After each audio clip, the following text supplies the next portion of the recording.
Jake Martinez gripped the controls of his ship as red warning lights flashed all around him. The Aurora shook violently as another energy blast hit the hull. Sparks flew from the control panel and smoke filled the small bridge. "Come on, come on," Jake muttered through gritted teeth. He had been flying for 12 years, but nothing had prepared him for this. The alien weapon that hit his ship was unlike anything he had seen before.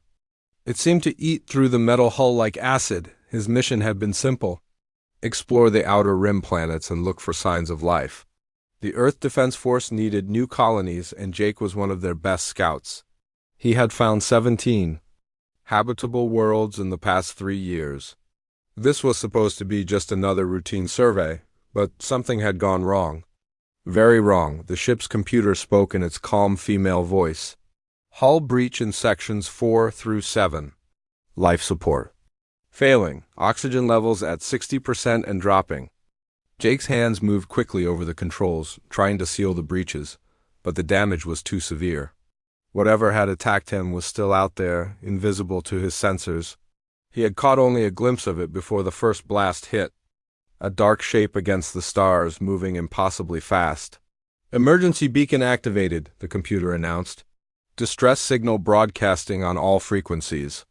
Jake looked at the planet below. It was his only chance.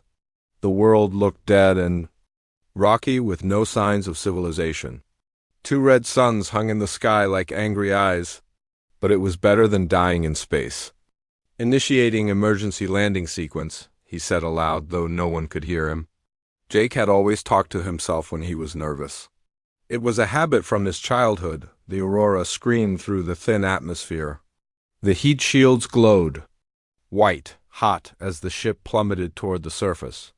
Jake fought to keep the vessel level, but the steering was barely responding. The left engine was completely dead, and the right one was sputtering. The ground rushed up to meet him. Jake could see jagged rocks and deep canyons spread out below. Not exactly the soft landing he had hoped for. He pulled back on the controls, trying to find the flattest spot he could. The ship hit the ground with tremendous force. Jake was thrown forward against his restraints. His head struck the control panel, and bright stars exploded behind his eyes. The Aurora bounced once, twice, then skidded across the rocky surface for several hundred meters before finally coming to rest. Silence filled the bridge. Jake's ears were ringing, and he could taste blood in his mouth. He touched his forehead, and his fingers came away red. The cut was not deep, but it was bleeding freely. "Computer, damage report," he said weakly. "Nothing." The main computer was dead. Emergency power was the only thing keeping the lights on, and those were already starting to dim. Jake unbuckled his restraints and tried to stand. His legs were shaky, but he could walk. He made his way to the emergency locker and began pulling out supplies. There was not much. A plasma rifle with 1 power cell, 3 days' worth of food bars, a water purification unit, and a basic medical kit. He also grabbed his emergency shelter, a small device that could create a protective dome, and his flashlight. The flashlight was military grade and could run for weeks on a single charge. Jake sealed the cut on his forehead with medical gel and swallowed 2 pain pills. His head still hurt, but he could think clearly now. He needed to get out of the ship. Before the emergency power failed completely, the main door was jammed, but the emergency hatch still worked. Jake crawled through the small opening and dropped to the ground outside. The air was thin and hot, but breathable. He could smell something metallic, like heated iron. The Aurora was a wreck. The hull was twisted and burned, with several large holes punched through it. One of the engines had broken off completely. Jake was lucky to be alive. He looked around at his new surroundings. The planet was even more desolate than it had appeared from space. Red rock stretched in every direction, broken by deep chasms and strange formations. The 2 suns beat down mercilessly, and Jake could already feel sweat beading on his forehead despite the thin air. In the distance, he could see mountains of red stone rising into the orange sky. And there, maybe 2 kilometers away, he spotted something that made his heart leap with hope. Caves, dark openings in the cliff face that would provide shelter from the brutal heat. Jake gathered his supplies, and began the long walk across the rocky terrain. Each step was difficult in the low gravity, and the heat was already becoming unbearable. His water supply would not last long in this environment. As he walked, Jake noticed something strange about the rocks around him. They were covered in symbols.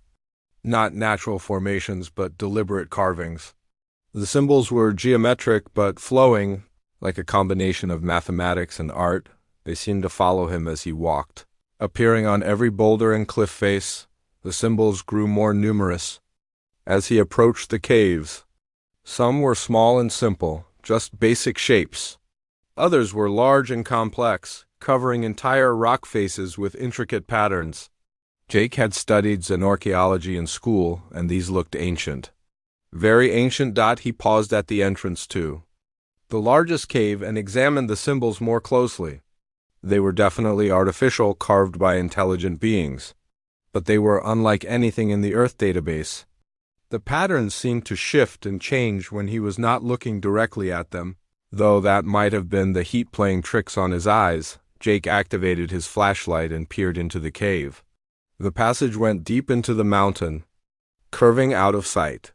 Cool air flowed from the opening, carrying a strange scent that reminded him of ozone and copper. He had no choice. The surface of this planet would kill him in hours, maybe less.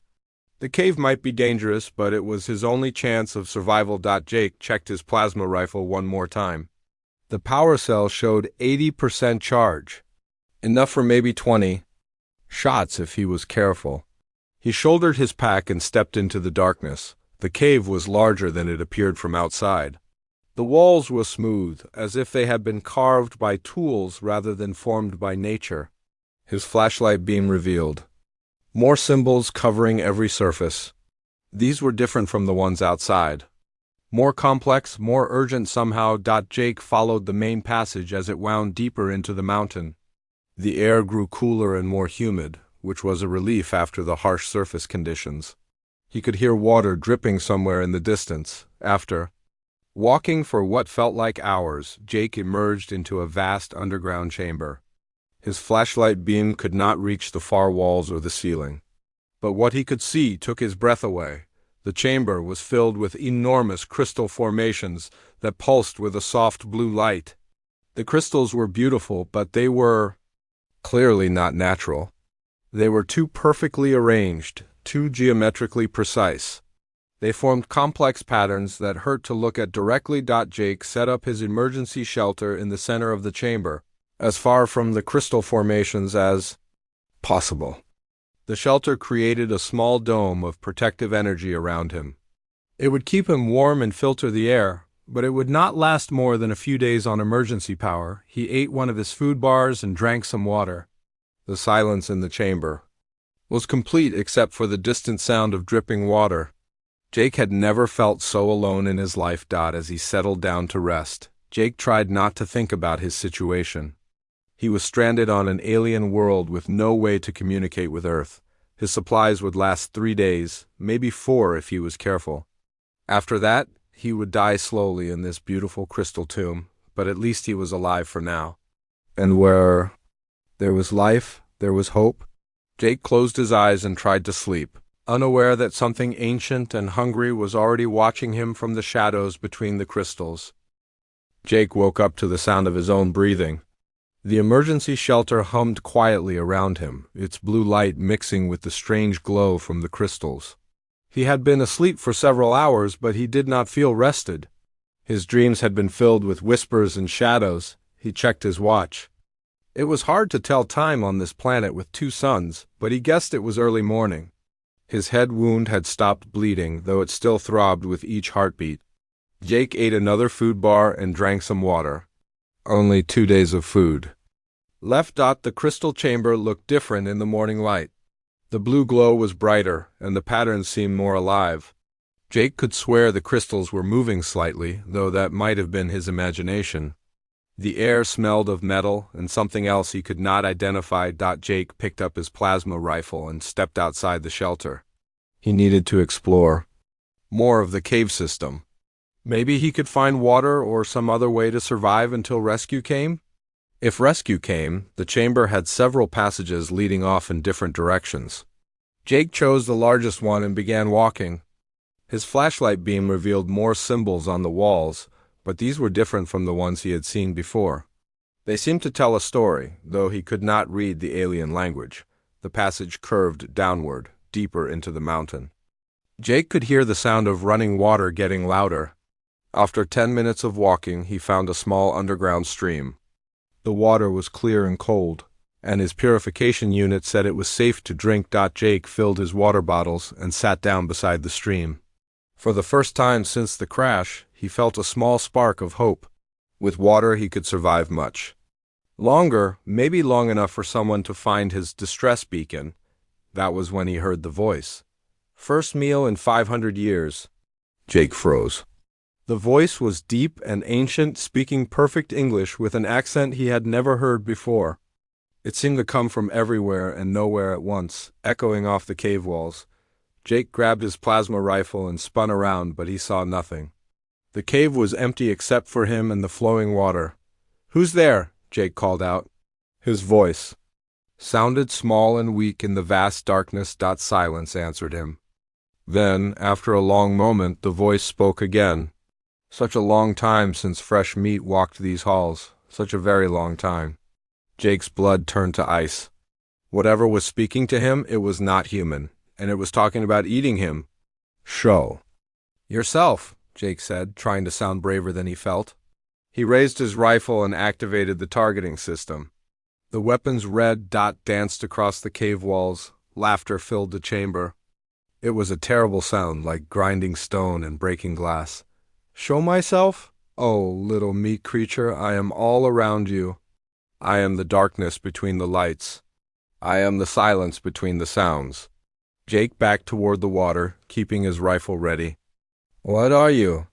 "I am the devourer of echoes," the voice replied. "I am the hunger that waits in the deep places. I am the last of my kind, and I have been so very hungry." The voice began to describe Jake in detail. His height, his weight, the color of his hair and eyes. It spoke of the taste his fear would add to his flesh, the sweetness of his memories. Jake realized with growing horror that this thing had been watching him since he entered the cave. "You are different from the last ones," the voice continued. They were tall and thin, with blue skin and 4 arms. The Vorthak, they called themselves. They were bitter and stringy, but they kept me fed for many years. Jake's mind raced.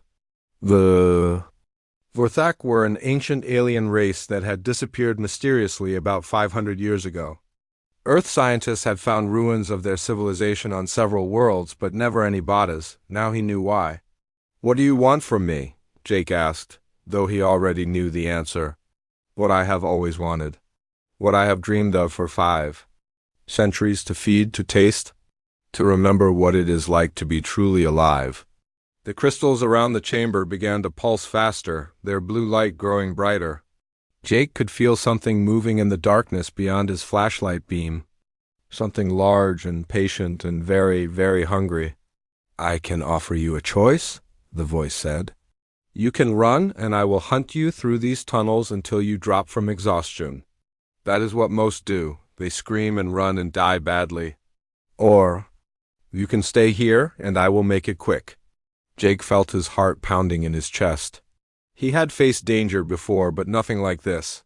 This thing had been trapped down here for centuries, surviving on whatever unlucky explorers stumbled into its domain. "There's a third option," Jake said slowly. "I fight." More laughter echoed through the chamber. "Fight? Little meat creature, do you know what I am? I am older than your species. I have devoured worlds. I have drunk the screams of 1 billion souls. But you're trapped down here," Jake pointed out. "If you were so powerful, why haven't you left?" The laughter stopped. For a moment there was only silence and the sound of running water. "Clever little meat," the voice said finally. "Yes, I am trapped, bound by crystal and stone and the will of a dead race. But within these walls I am master. Here I am God." Jake began to understand. This creature was a prisoner, not a guard. Someone or something had locked it away down here, probably for very good reasons. The crystals were not just decorations. They were part of a prison. Who trapped you? Jake asked.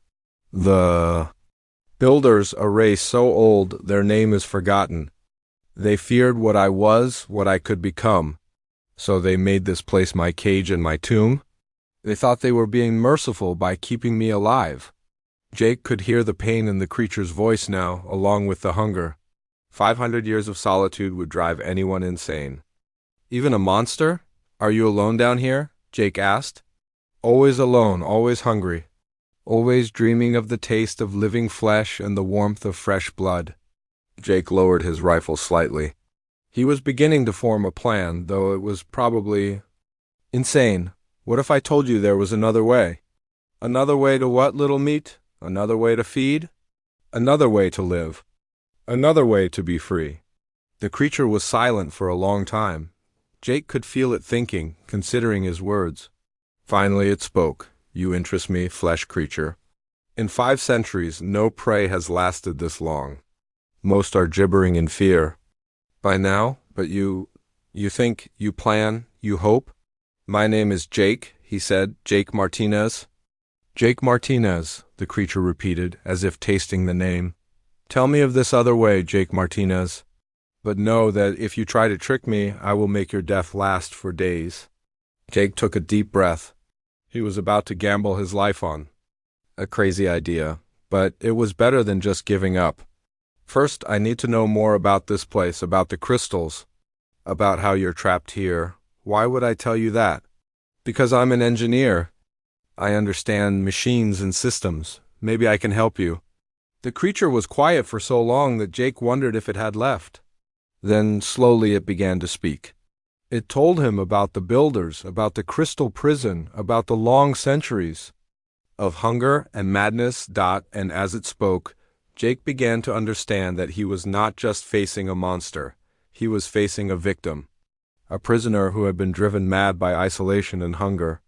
Someone who needed help as much as he did. The question was, could he trust something that wanted to eat him long enough to find a solution they could both live with? The devourer began to tell Jake about the crystal prison, but then something changed. The voice grew colder, more distant. You are clever, Jake Martinez. Too clever. I have been alone for so long that I almost forgot the pleasure of the hunt. Talking with you has reminded me. Jake felt the temperature in the cave drop several degrees. The crystals began to pulse in a different pattern, faster and more aggressive. The blue light turned purple, then red. I think I will play with you first, the creature said. It has been so long since I had proper sport. The cave walls began to shift. Jake watched in horror as the passage he had come through sealed itself with flowing stone. New openings appeared where none had been before. The chamber was changing shape around him. The builders gave me some small powers within my prison, the devourer explained. I can reshape the stone, alter the paths, create new ways and close old ones. This entire mountain is my body now. Jake ran toward one of the new passages, but it closed before he could reach it. Another opened behind him, and he spun around to find himself facing a dead end. Run, little meat, run and hide. Let me remember what it feels like to be truly alive. Jake's military training kicked in. He had been a soldier before he became a scout, and he knew how to think under pressure. This creature was powerful, but it was also overconfident. It had been alone for too long and had forgotten that humans could be dangerous when cornered. Jake pulled out his emergency supplies and began to think tactically. He had his plasma rifle with 1 power cell, his flashlight, some food bars, and his emergency shelter. Not much, but he had worked with less before. The first thing he noticed was that the creature could not change the crystals themselves. They remained fixed while the stone around them flowed like water. The crystals were the real prison, and the creature could not touch them. Jake moved carefully through the changing passages, using his flashlight to study the crystal formations. The patterns were complex, but they followed mathematical rules. Each crystal was placed exactly where it needed to be to create some kind of energy field. Behind him, he could hear the creature moving. It was big, much bigger than a human. Its Breathing was deep and slow, and its footsteps made the ground tremble. But it was also careful, moving quietly despite its size. "I can smell your fear, Jake Martinez," the devourer called out. "It is sweet and strong, like wine that has aged for centuries." Jake ignored the taunts and kept moving. He found a narrow passage between two large crystals and squeezed through. The creature's breathing grew frustrated. "Hiding among the crystals, are you? Clever, but you cannot stay there forever. Eventually you will have to eat." "You will have to sleep, and when you do, I will be waiting." Jake realized the creature was right. He could not win this game by just running and hiding. He needed a plan. He remembered his engineering training. Every system had weak points. Every machine had parts that could break. "Even this crystal prison must have vulnerabilities," Jake began, to study the symbols on the walls more carefully. They were not just decorations. They were instructions, warnings, technical specifications. The builders had left a manual for their prison, carved in stone. The symbols were hard to read, but Jake was good with languages and patterns. Slowly he began to understand what they meant. The crystals created an energy field that contained the creature. But the field could be modified, adjusted, even temporarily disrupted. "What are you doing, little meat?" the devourer asked. Its voice sounded closer now. "I can hear you thinking. Your mind makes such interesting sounds." Jake pulled out his plasma rifle and checked the power cell, still at 80%. He had an idea, but it was risky. If it failed, he would be defenseless. He found a crystal formation that looked important. According to the symbols, it was one of the main control nodes for the prison. Jake aimed his rifle at the base of the crystal and fired. The plasma bolt struck the crystal and bounced off, leaving no mark, but the energy had an effect. The crystal flashed bright white and the whole chamber shook. Emergency symbols appeared on the walls, glowing red. "What have you done?" The creature roared. For the first time, Jake heard fear in its voice. "Learning," Jake said. "The builders were smart. They knew someone might try to break the crystals, so they made them reflect energy back at anyone who attacks them." Jake fired again, this time at a different crystal. The same thing happened. The bolt bounced off, the crystal flashed, and more warning symbols appeared. "Stop!" the creature demanded. "You do not understand what you are doing." "I understand perfectly," Jake replied. "You're not just trapped by these crystals, you're powered by them. They keep you alive, give you your abilities. Without them, you would die." Jake was bluffing, but the creature's reaction told him he was right. The devourer had been silent for too long. "But here's what I really understand," Jake continued. "These crystals are not just your prison, they're also your weakness. Every time I shoot one, it sends a feedback pulse through the whole system, and you feel it." To prove his point, Jake fired at another crystal. This time the creature screamed in pain. "The builders were very thorough," Jake said. "They made sure that anyone who knew enough about the system could cause you real harm. I'm betting they left other surprises too." Jake began moving again, but this time he was not running. He was hunting. He had turned the tables on the creature. "You cannot kill me," the devourer said, but its voice was less confident now. "I am immortal. I am eternal." "Maybe," Jake agreed. "But I can hurt you. I can make you suffer. And I can learn more about this prison.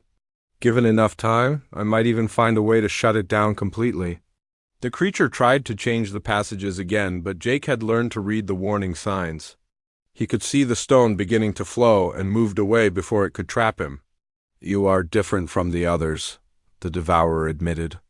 "The Vorthek were warriors, but they fought with honor. They died bravely but quickly. You fight like a scavenger, using tricks and knowledge." "I fight like a human," Jake corrected. "We're not the strongest or the fastest, but we're smart, and we don't give up." Jake found another control crystal and aimed his rifle at it. "Now, let's talk about that other way I mentioned. The way we can both get what we want."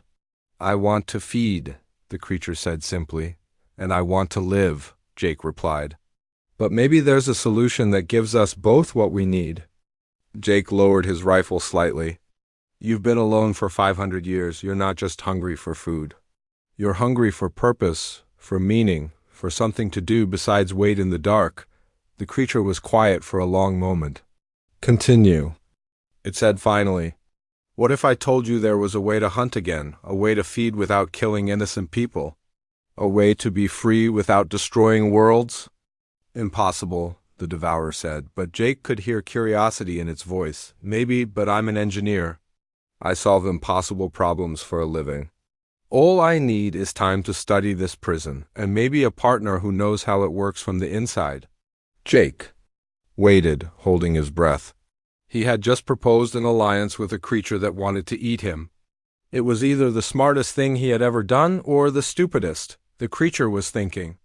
Jake could almost hear its ancient mind working, weighing options, considering possibilities. You would trust me?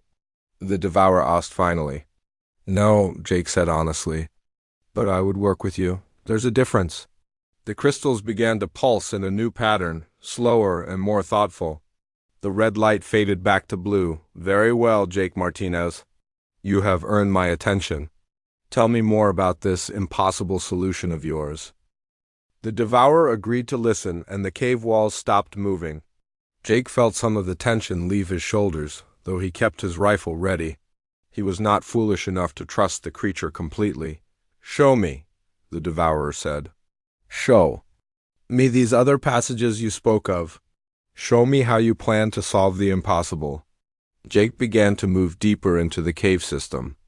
The creature followed, its footsteps echoing in the darkness. Jake still had not seen it clearly, only glimpses of shadow and movement. He was not sure he wanted to. The passages led downward, deeper into the mountain. Jake found more symbols. On the walls, different from the ones he had seen before. These were older, more complex. They hurt his eyes to look at directly. The builders left these markings, the devourer explained. They document everything they did to me. Every test, every experiment, every attempt to understand what I am. Jake studied the symbols carefully. His head began to ache, but he pushed through the pain. The story they told was horrible and fascinating at the same time. The devourer had not always been alone. It had once been part of a vast hive mind, a species that consumed entire worlds. They moved from planet to planet like locusts, leaving nothing but empty rock behind them. We were magnificent, the creature said, its voice full of ancient pride. We were the ultimate predators. Nothing could stand against us. But the builders had been different. They were an old race, older than the devourer's kind. They had technology and knowledge that even the cosmic predators could not match. They captured me during the feeding on their third world, the devourer continued. I was young then, foolish. I thought I could take their knowledge by force. Instead, they took me. The symbols showed what happened next. The builders had studied the creature for years, learning how its species worked, how they communicated, how they fed. They discovered that the hive mind was not just a group of individuals working together. It was a single consciousness spread across many bodies. By capturing me, they cut me off from the others, the devourer explained. I became an island of consciousness in an ocean of silence. It was ... painful. Jake found a wider chamber with more crystal formations. In the center was something that made him stop and stare. It was a machine, clearly built by the builders. But it was unlike anything Jake had ever seen. The machine was made of the same crystal as the prison, but it was covered in symbols and controls. Data flowed through its structure in patterns of light. It was still active after all these centuries. Still working. What is that? Jake asked. My cage, the devourer replied, and my life support. The builders could not bring themselves to kill me outright. They thought they were being merciful. So they built this machine to keep me alive while they studied me. Jake approached the machine carefully. His engineering training helped him understand some of what he was seeing. It was incredibly advanced, using principles of energy manipulation that humans had only theorized about. The machine does more than just keep you alive, Jake realized. It records everything. Every thought, every memory, every experience you have. Yes, the creature said sadly. I am their eternal test subject.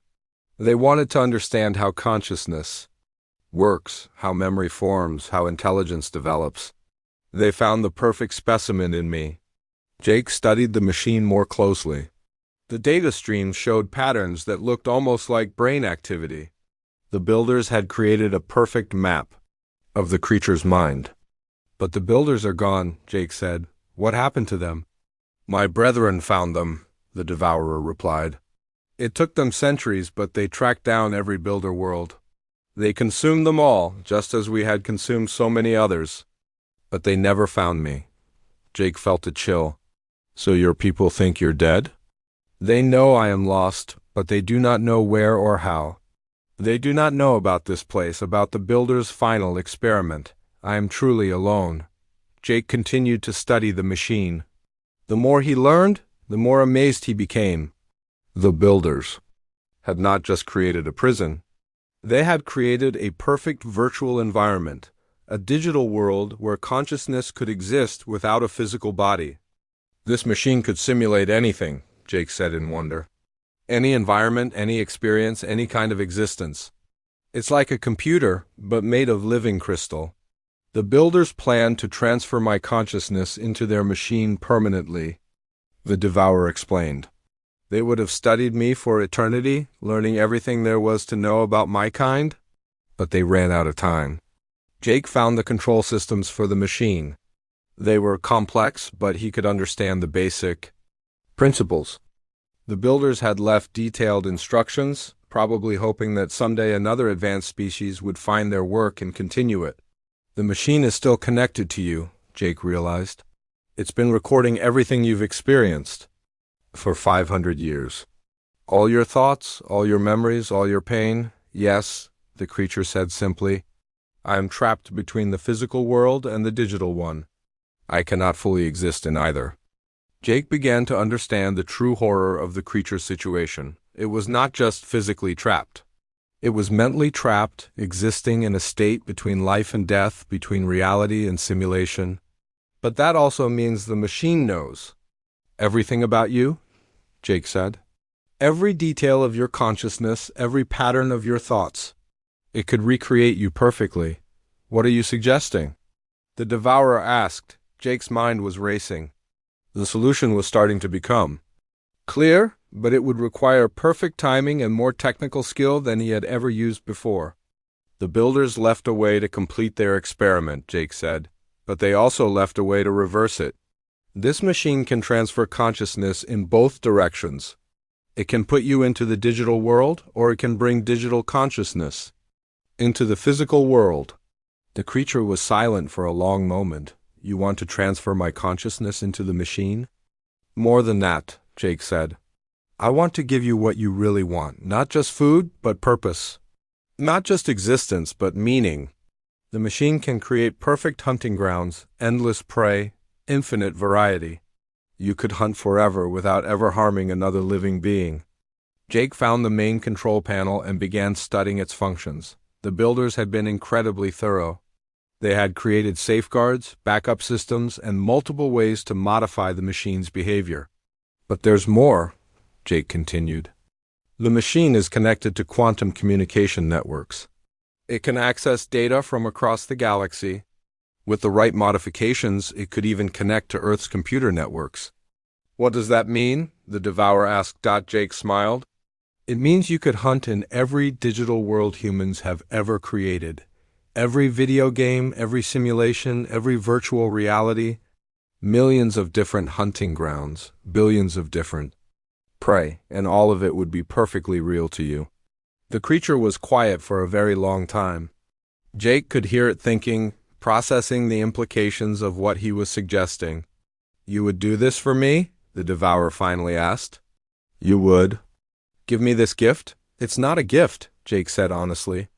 It's a trade. You get what you want, and I get to live. But more than that, you get to choose who you want to be. You can be a mindless predator, or you can be something more. Jake activated one of the machine's display systems. Holographic images filled the chamber, showing different virtual worlds and hunting scenarios. The creature watched in fascination. 500 years of loneliness. Jake said quietly. 500 years of hunger and madness. Don't you want something better? The devourer moved closer to the machine. For the first time, Jake caught a clear glimpse of it. It was enormous, with too many arms and eyes that burned like stars. But in those alien eyes, Jake saw something very human. Hope. The devourer stared at the holographic displays for a long time. Jake watched the creature's many eyes reflect the light from dozens of virtual worlds. For the first time since entering the cave, Jake felt like he might actually survive this. You offer me paradise, the creature said slowly. Endless hunting, infinite prey, perfect satisfaction. But why should I trust you? You are just one small human. What if this is a trick? Jake lowered his plasma rifle completely and set it on the ground. Because I'm not just offering you paradise, I'm offering you a choice. Something you haven't had in 500 years. The creature moved closer, its massive form casting strange shadows in the crystal light. Explain. Jake gestured to the builder machine. This system has 3 settings. First, I can leave you exactly as you are. Trapped. Hungry, alone. Second, I can try to free you completely, let you loose on the galaxy again. Or third, I can give you this new existence. And what do you gain from the third option? The devourer asked. I get to live, Jake said simply. And maybe I help fix something that's been broken for too long. Jake began working with the machines. Controls, the builder symbols were becoming easier to read, like a language his brain was learning to understand. The system was incredibly complex, but the basic functions were clear. There's something else, Jake said as he worked. This machine isn't just a prison or a computer. It's a bridge. The builders designed it to connect different types of consciousness. With the right modifications, you could communicate with other beings. You wouldn't have to be alone anymore. The creature's breathing changed. Others? What others? Think about it, Jake said. Every virtual world needs intelligent opponents. Every game needs smart enemies. Every simulation needs thinking creatures. You could be part of something bigger. You could have a purpose beyond just feeding. Jake found the communication systems and began activating them. Slowly, signals started flowing between the machine and quantum networks across the galaxy. The cave filled with new light as data streams connected to distant worlds. I can see them, the devourer whispered. I can see millions of digital minds, artificial intelligences, virtual creatures. They're everywhere. And they need what you have, Jake explained. Intelligence, cunning, the ability to adapt and learn. You could be their teacher, their leader, their friend. You could build something new. The creature was silent for several minutes, processing what it was seeing. Jake continued working on the machine, making small adjustments to improve the connection quality. But what about the hunger? The devourer asked. What about the need to feed? Jake smiled. The machine can simulate that too. Perfect prey, perfect hunts, perfect satisfaction. Your hunger will be fed, but no one real will have to die. Jake activated another system, and the cave filled with the sounds and smells of a dozen different hunting environments. Forests, oceans, alien worlds, digital realms. The creature could hunt anywhere, anytime, forever. You make it sound too good to be true, the devourer said suspiciously. It's not perfect, Jake admitted. You'll still be in a kind of prison, just a much bigger, much better one. And you'll have to learn to work with others instead of just consuming them. That might be harder than you think. The creature laughed, a sound that was somehow less terrifying than before. Little human, I have been alone for 5 centuries. Learning to work with others sounds like a wonderful challenge. Jake found the final control sequence and paused. Once I activate this, there's no going back. The transfer will take several hours, and during that time you'll be vulnerable. I could change my mind. I could reprogram the system. I could trap you in a digital hell instead of a digital paradise. Why are you warning me? The devourer asked. Because this has to be your choice, Jake said. Not something forced on you. Not something done to you against your will. If you're going to change, it has to be because you want to. The creature moved even closer to Jake. He could feel its breath on his face, hot and strange. Those burning eyes studied him carefully. You are a remarkable being, Jake Martinez, the devourer said. In 500 years, you are the first to offer me mercy instead of asking for it. The first to see me as something more than a monster. We're all monsters sometimes, Jake replied. The difference is what we choose to do about it. The creature stepped back and looked at the machine one more time. I have decided I want to try your impossible solution. I want to choose who I become. Jake's hands moved across the control panel, entering the final commands. The machine began to hum with power, its crystals glowing brighter than ever before. Energy flows changed throughout the cave as systems came online that had been dormant for centuries. It will take time, Jake warned. The transfer process is gradual. You'll exist in both worlds for a while, physical and digital. It might be confusing. I have waited 500 years, the devourer replied. I can wait a few more hours. Jake initiated the transfer sequence. Immediately, the creature began to change. Its solid form became translucent, then flickered between physical and digital states. Streams of data flowed from its body into the machine. I can feel it, the creature said, its voice now coming from speakers throughout the cave. I can feel myself spreading out, becoming more than I was. It's incredible. Jake monitored the process carefully, making small adjustments to keep everything stable. The builder systems were working perfectly, as if they had been waiting centuries for someone to use them properly. Jake, the creature said, its voice softer now. What is your plan after this? How will you survive? The machine is connected to my ship's computer, Jake explained. I can use it to boost my distress signal, reach Earth's communication networks. Someone will come for me. And what will you tell them about me? Jake thought for a moment. That I found some interesting alien technology. That the cave system should be preserved for scientific study. That there might be valuable resources here worth protecting. You won't tell them about me? Not unless you want me to, Jake said. Your existence here could be our secret. Hours passed as the transfer continued. Jake ate his last food bar and drank some water while monitoring the systems. The creature's consciousness flowed into the digital realm, and Jake could see it exploring its new environment through the machine's displays. This is amazing, the devourer said. I can hunt in 1,000 different worlds at once. I can feel the minds of other digital beings, actually communicate with them, and the hunger. The hunger is satisfied but never ended. Perfect. As the transfer neared completion, the creature's physical form faded away completely. For a moment, Jake was alone in the cave with only the glowing machine for company. Then the creature spoke again, its voice now coming from everywhere and nowhere. Jake Martinez, I owe you a debt I can never repay. You have given me more than life. You have given me hope. Just promise me something, Jake said. Use this gift well. Become something better than what you were. I promise, the creature replied. And I promise that if you ever need help, if you ever call my name, I will answer. You have a friend in the digital realm now.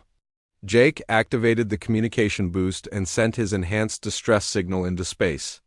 Within minutes he received a response. An Earthship was only 2 days away. As Jake waited for rescue, he sat beside the humming machine and watched the displays. In the digital worlds, he could see the creature that was once the devourer of echoes, but it was different now. It was teaching young artificial intelligences how to hunt. It was protecting digital civilizations from virtual threats.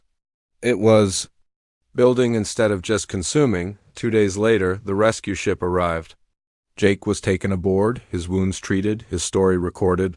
He told them about the alien technology and the need to preserve the site.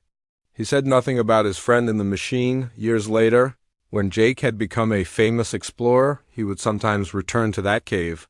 He would sit beside the crystal machine and talk with the creature that lived inside it. They would share stories of their adventures.